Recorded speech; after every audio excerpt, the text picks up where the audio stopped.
Okay, welcome back for another fun, exciting time of making things with clay. Today, I'm going to show how to make one of these. See, this is a nice little pretty fun little mug here, or rocks glass, made with my scraps. Yes, I have a pug mill, I can recycle my scraps, and I do it a lot, but I also end up with a lot of scraps from the way that I construct vases and mugs with press molded sections added into them. So I end up with a lot of scraps. And I was making little tea bowls from them, but it was, it was finicky and takes time. And, well, I do have a lot of time right now, but since I had that time, I thought. I looked around the studio, and it turns out I still had one of these, which, if I can get this strap back on place, there we go, is a flower pot slip mold. You get weird things when you buy old kilns, and this happened to be in the package of one of the kilns I bought. And so it's just been sitting here for going on like, I don't know, 14, 20 years I think I've had this thing. Ridiculously long time. So it hit me. I had an aha moment, as I like to say. I went, aha! I can use this to make, windy out, to make a compass. And I did. And I liked it. And I was like, oh, well, I'm gonna have to demonstrate how to do this. First thing I gotta do though, is I gotta adjust my chair. Get it up high enough so I can actually see what I'm doing over here. Gotta always make sure you adjust and have your cheeks in the right place. So, it's really actually a very simple process. You take your bits, and I'm gonna shake out the excess here. Make sure I don't have anything in here that's gonna get stuck to my pot. All right, all the excess is out there. And I just take it and I go, okay, I'm gonna take this piece. And I start pressing it down. Now I know there are other artists who do this technique. I've never done this technique before in my life. I've seen people use old bowls and they put a little plastic wrap in there. I know Mark Arnold makes all of his work in this fashion using press molds and pieces. And I do have one of his pieces, by the way. If you ever get a chance to get one of his, they're amazing. But I had never done this before, so I started, I'll do it. And then I was like, oh, well, I'll demo it. So as you can see, I am just, kind of hard to see down in there, but I'm just pressing the piece into place and smoothing it in. So there's the bottom going in. There we go, good lighting there. And I'm going to just keep picking up pieces and filling it in. Now, it is going to smush some of the texture on the outside, but it also leaves some new texture where they get pushed together. So it's quite interesting. I was like, wow, which means each one of these press molded rocks glasses that I'm making is going to be its own little creative work of art. It doesn't mean that you can't make them all the same. I guess you could. Just figure out where you're putting your pieces. I don't do that though. And I use a tremendous amount of different press mold sections. These press mold pieces have all come off of casts I've taken off of people. So there's lots of different skin texture and rope textures, fingers and hair and things, and it's quite an interesting little piece. So it's taking the,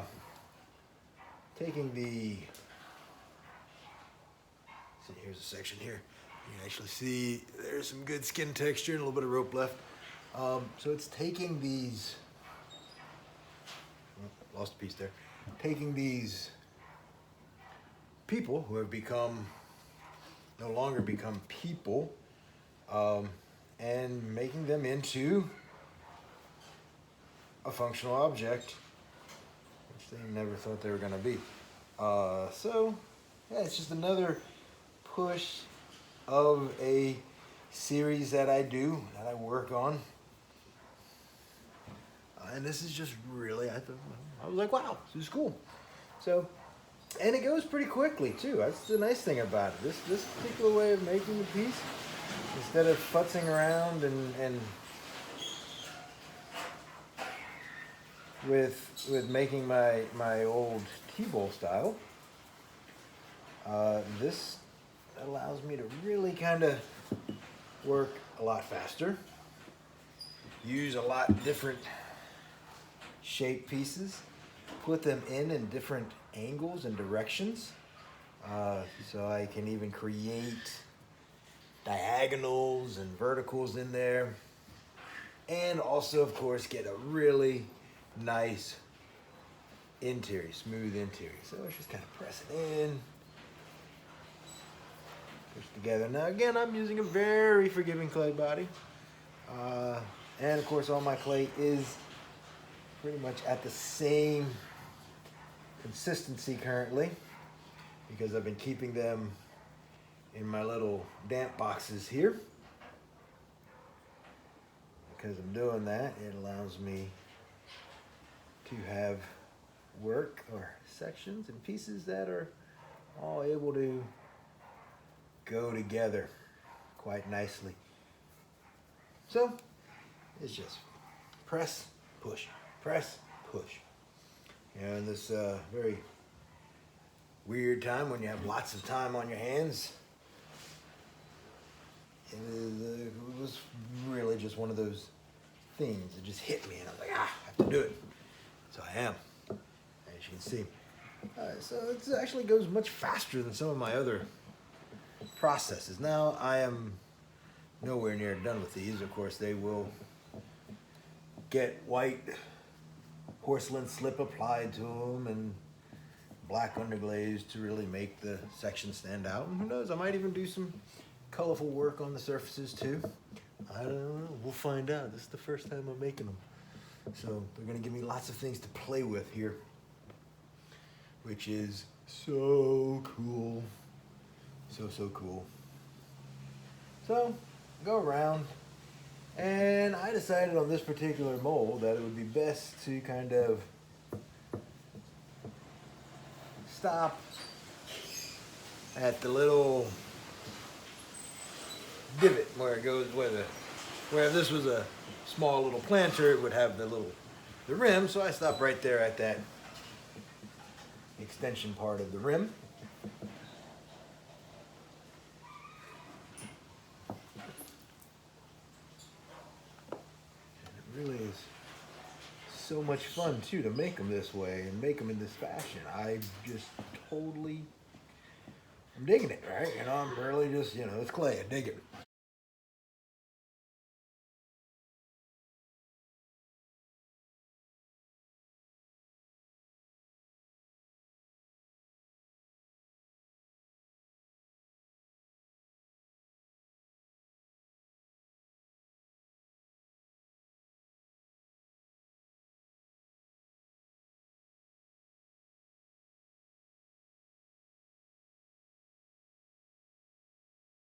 I do truly love my clay body, and I guess I would have to, and it does great as a recyclable clay too.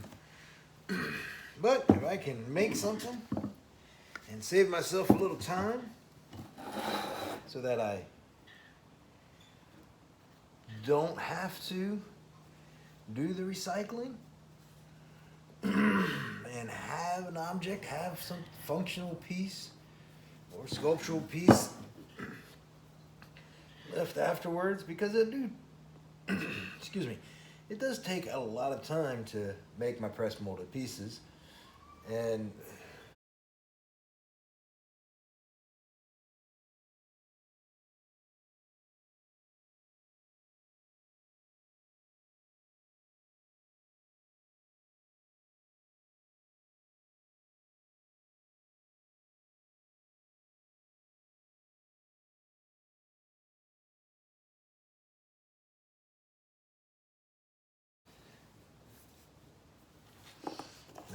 to use my handy dandy Colin Garrity rib on the inside here to really press and clean up that inside. I like it because it's long and strong. It throws down really well. I also use this when I'm making plates, big bowls. It's a great tool. But now that I've got it all pressed in and up around there, you can see it's kind of, the interior is kind of janky. Well, the top is. So, I'm going to take my handy dandy Shimpo banding wheel, spin it, and really I'm just going to place it on here, place it in there.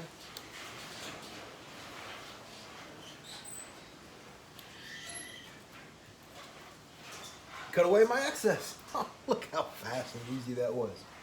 Now I got a nice, fairly even rim. A little bit more I gotta pop out here. And boom.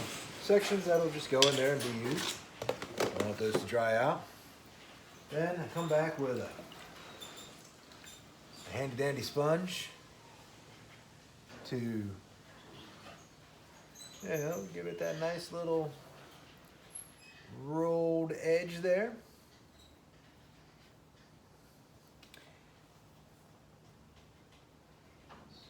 Come back in, make sure I got everything nice and smoothie before I take it out. It's great because I can sit here and really push on it and not distort the shape. So this is how many holes in there? Nope, no holes. Holes are bad, we don't want any holes. Without that rim, I'll do a little rim work after. We're going to go ahead, we're going to remove the banding strap. Up goes the banding strap. And we're just going to open it up. One side down. And you can see now, it creates that fantastic little piece. You can pull it out. Got a little bit of excess here that I don't want around on that rim. So I'm going to place it on the banding wheel, center it a little bit, and just get rid of the excess. So I can see why people really like the little slip molds. They're very functional in many, many ways. I personally have made my own little slip mold out of a styrofoam cup. I have some ideas for that styrofoam cup slip mold. But, you know what, I'm going to leave that little bit there. Just going to knock down the edge of it. And now you can see there is almost the finished little piece. Not totally done yet. I like stamps. I like texture. I like making things really, really, well, having a lot of aspect to them. So I got this amazing little stamp. It says love, and it is made by 4Clay. You can find them at www.4clay.com, and they make fantastic little all kinds of stamps. This one I actually got from the Alabama Clay Conference. I grabbed it because my wife said I really like that stamp, and it does a great job. So I will come around here on my piece here. Press into it. Put it in a few different spots, 1 or 2 different spots, maybe 3 spots. Maybe we'll put one right here where it goes over kind of a little texture spot. A few different pieces of texture meeting there.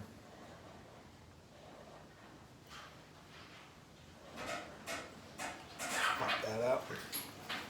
And boom, now I'm not totally done.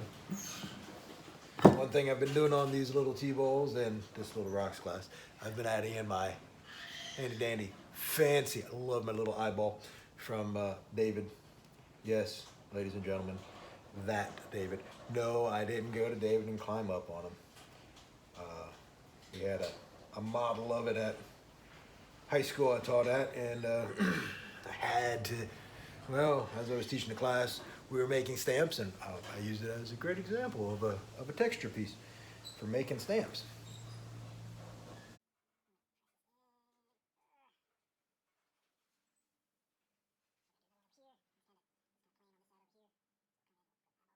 Texture piece there, press it in, and voila, one finished press molded rocks glass. Quite nice. As you can see, each time I do it, you're gonna get different textures and styles, but great way to use your scraps before you throw them in the recyclable bin to get something that you like. So, next time you got a bunch of scraps and they're all about the same texture, if you have a press mold or a slip mold that you're not doing anything with because you're not a slip caster, grab it, throw it on there, press those bits in there, and see what kind of amazing things you can create. So I'm gonna continue working on these. I've got, as you see, I got a box here of scraps, I got another box here of scraps, and I'm gonna make a few more of these, another little series, put them in my dry box and let them become friends with a slow drying process, and then I'll fire them and take them on. So if you like what you see here, go ahead, hit the subscribe button, hit the like button, tell your friends, tell your neighbors. If you don't like what you see here, tell your enemies. I'll be happy to, be that guy. So take it easy.